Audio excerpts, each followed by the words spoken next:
Que s'est-il passé le 10 février dernier?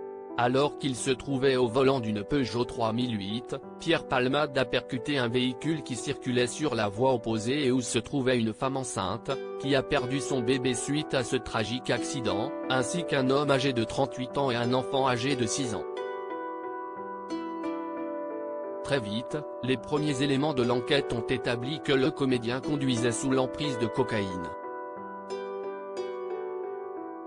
Ainsi, ce dernier a été placé en garde à vue ce mercredi 15 février 2023. Une garde à vue sur laquelle nos confrères du Parisien en disent un peu plus.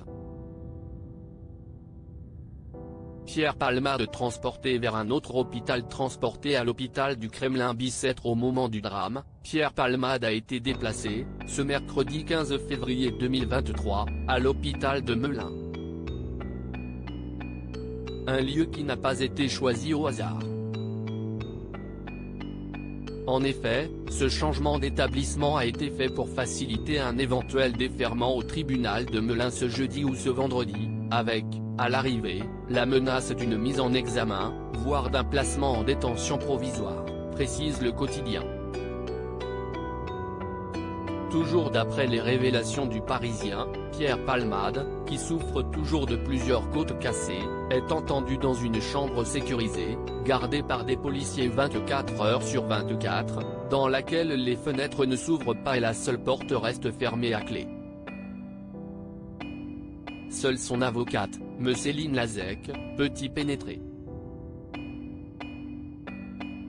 Pierre Palmade @docteur Il sera jugé comme n'importe quel Français, pas de traitement de faveur donc pour l'humoriste, comme l'a assuré la procureure de Paris, Laure Becchio, au micro de RTL.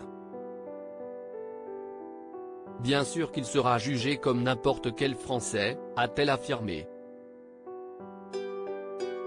Et de préciser, il n'y a absolument aucun traitement de faveur au regard du produit utilisé ou de la personnalité qui pourrait être concernée par cet usage de produits stupéfiants. Alors que l'enquête est toujours en cours, le conducteur du véhicule percuté par Pierre Palmade et son fils âgé de 6 ans sont toujours en réanimation. Ce mercredi 15 février, l'avocat de la famille indiquait à nos confrères de BFM TV que le petit garçon était défiguré. Et de préciser, d'après la mère, que j'ai eu aujourd'hui au téléphone, il aurait la mâchoire fracturée et serait défiguré. Le frère de 8 ans, resté au domicile, n'a plus de nouvelles de son père et de son petit frère et donc vous comprenez bien que les dommages collatéraux sont extrêmement importants dans ce dossier. Si le conducteur et son fils de 6 ans sont toujours en réanimation, leur état de santé s'améliore, selon les informations de BFM TV publiées ce jeudi 16 février 2023.